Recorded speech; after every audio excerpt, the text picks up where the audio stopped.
Hi guys, I'm now at the theaters. I'm kind of very on black because it's Oppenheimer and it's Oppenheimer time. I've come at the theaters to watch Oppenheimer today. I hope the movie goes well. I clicked a few pictures and the show will start in about 15 minutes.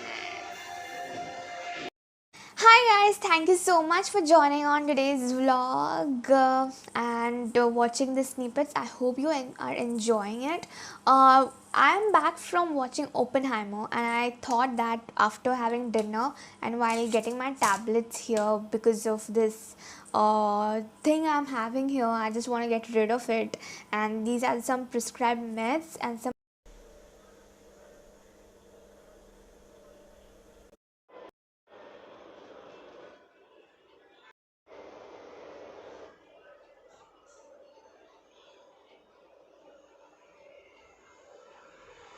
ointments I am applying because I have this zit I want to get rid of. I'm giving fucks about it, although it is on the middle finger.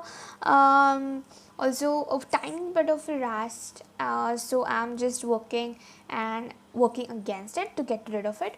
So yeah, so this is, I'm gonna take this and I'm gonna review Oppenheimer, like my thoughts on it. It's not going to be a fully fleshed review, although, but I'm just gonna make sure that I give my some thoughts. So get yourself a cup of tea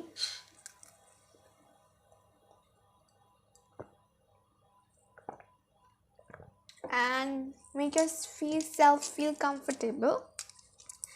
Um, and let's begin.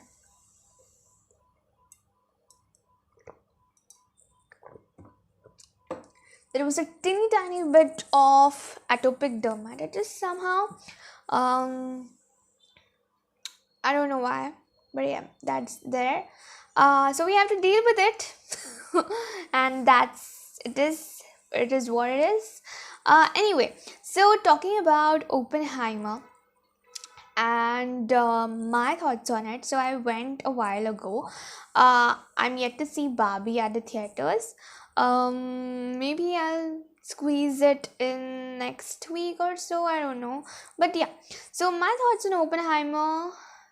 Oh my god, I was relying on the fact that the information I knew earlier, like a tiny bit of it after listening to some information online and podcast and all of that. When you see something on screens, what you have read, uh, the way it gets adapted on the big screen is magical. Like when you feel like the magic happening on screen, and it is so vast that you become a part of it. That is why we go at the theaters and enjoy cinema, and these are some magnificent movies at theaters, especially Oppenheimer, um and Dune and all of that, and Avatar, which just makes the whole experience magical, and it deserves a theatrical watch. We all were feeling, and many Hollywood filmmakers as well as audience were feeling like, the movies are gone, it's the time of OTT, nobody's gonna come. But the way you see on this weekend box office, um just consider India.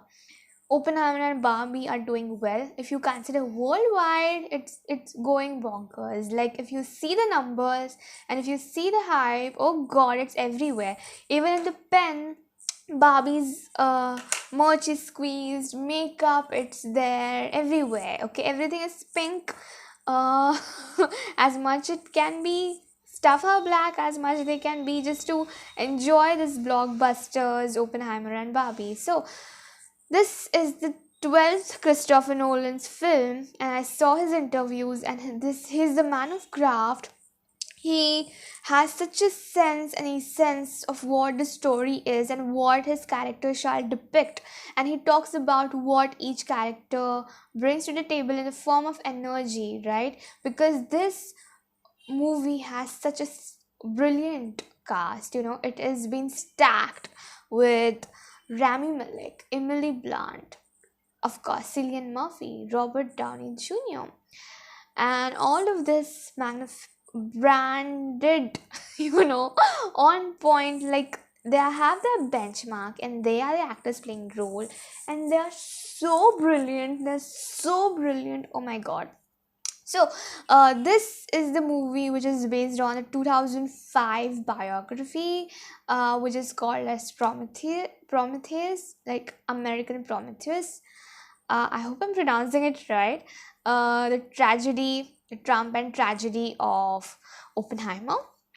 I haven't read it. I just read few excerpts of it because it was releasing. Right now, I'm reading The Great Circle by Maggie Shipstead. I got the hard copy. I got few of those which I got at the book fair because after a long time, there's this book fair organized in my city because although most of the time it comes around December, January, because of some circumstances they pushed through later this year and they are here, and I was so happy to visit it. So yeah, the movie is based on it. The screenplay was adapted so well. This was the star-studded film, and I'm gonna give you a few reasons that you gotta watch this movie at the theaters. Okay, why I loved it. The pacing is great.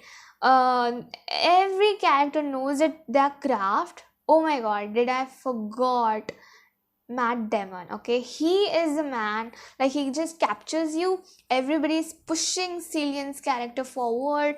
Each character is doing something. Every character is crafted so well and fleshed out so well that you just feel into it, immersive. The explosions are not CGI, but Christopher Nolan crafted it, like he created it, uh, recreated it. I mean, of course, you know what I mean, right?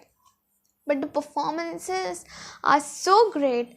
Cillian Murphy's lead, he's leading all the thing on his shoulders, and he's supported by all of this brilliant star cast, and he's so into it. He just looks he just looks so invested and devoted, and had that conviction of playing that character. Like you feel Oppenheimer on screen, you feel that power, you feel this innovative things, the knowledge and the clever mind in his eyes, in his behavior, and his physician kind of, clever kind of vibes, which I love a lot. His eyes are penetrative. He is sometimes just staring somewhere, and you just feel it on big screen. I wished my city had IMAX theaters. The second thing I loved about this movie, which sure is that it balances, it balances the past and the present, and it weaves it together very well. Like for me, I did not get confused because maybe I did not know something of historical importance, but it was easier for me to understand it, and it was not like all over the place. Like if you are into the movie, why? Because the director hooked you from the very beginning. Okay, and all the characters, all the actors did their job perfectly. But as an audience who was hooked to the movie for the whole span of 3 hours and didn't felt an itch to move or yawn or whatever, it was a delight to see it. So the so the so talking about contradictions and balancing all of these factors, he did it so well, you just feel like what exactly to feel about that man. You just feel like you are there back in the 19th century. Yeah, back into the during the World War II era. The complexity of it is well balanced with its contradictions. It is completely something which you find that you can't decide if this man did right or did wrong. The scenes when the character is being charged or asked questions, or there is this committee over there, and although it is not a judicial inquiry, whatever the committee is for, it's so well done by the characters, and you feel like when the character is yelling at you, I mean at Cillian Murphy, you just feel like you are in the boardroom and you just feel that anxiety building up. I loved Emily Blunt's character. She is the strongest woman. Like, if you feel like that, she has her convictions, although she drinks a lot. She knows what's right. She knows how her man shall respect himself, not just go all in and about, and have some boundaries, and fight against something which he is capable of, and has a caliber, and has a rapport and reputation to do so against something, talk against something which is wrong, which he just can't end up denying. So I loved Emily Blunt's character, the way she follows him at that committee meeting or inquiry setting. She's so witty, and it just looks so good.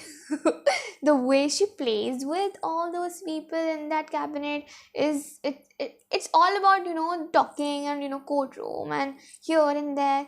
But if you are into it, you are not getting bored of it. Okay, you will just enjoy uh those bites, because the whole span of the movie is all about explaining that why you did that and all of that, and you just get invested into that very much. All right, I enjoyed that a lot.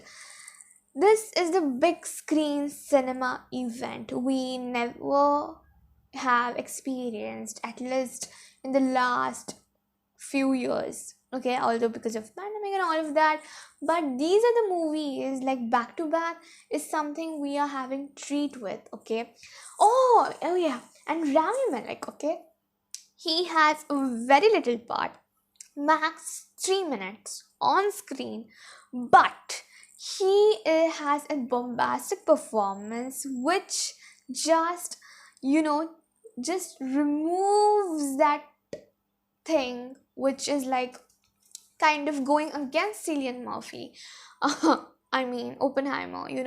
He has such a bombastic presence. He does so many things, like he leaves a dent, a stamp on the on the when that committee is there where Robert Downey Jr., I just forgot what it is called, but selective, like he is election committee or something like that.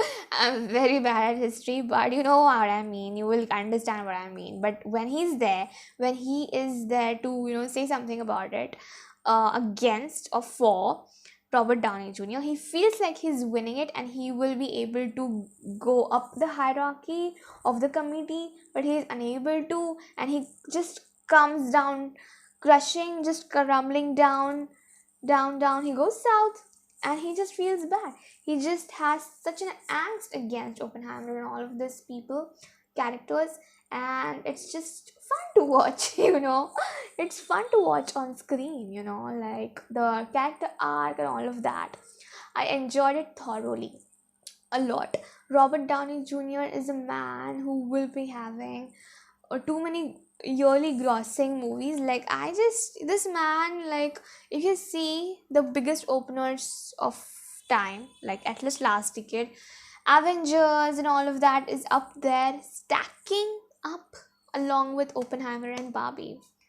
So this is something, this is something. But the movie is great. I loved it a lot. It is riveting from start to end. Okay, it just holds you, it just grabs you. And if you are someone who knows a lot about physics or knows about Heisenberg, Feynman, Einstein, his biography, his life in general, what he did, what impact he had.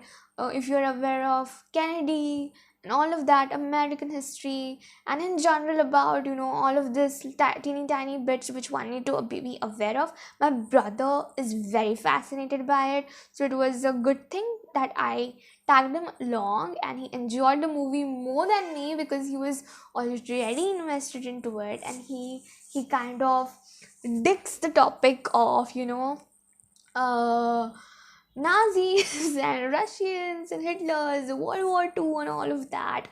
I don't find myself that much inclined towards it in general, but someone like me enjoyed the movie thoroughly, and I really recommend it that you also watch it. Okay. uh, in India, you can get your younger siblings along, or you have children's, because there is no nudity shown on the screens here in India. But if you are someone who wants to watch it, it's available online. Like, Florence Pugh plays the role of Jean Tutlock, and she has some scenes which, if you are into it, and if you are someone who wants to explore it, they can find it online. But at the theaters over here, this film is given you an A. Otherwise, if it was rated as A or R, we were the children's, like our children's or our siblings who are below 18, wouldn't have gotten permission to enter the theaters and experience this magnum opus it is. Okay, so you will just see block in between, and you won't be able to see what's happening behind it. Okay. But if you want to, you can see it online, but the movie is not all about that. Yeah, so yeah, enjoy the movie, and thanks so much for joining in.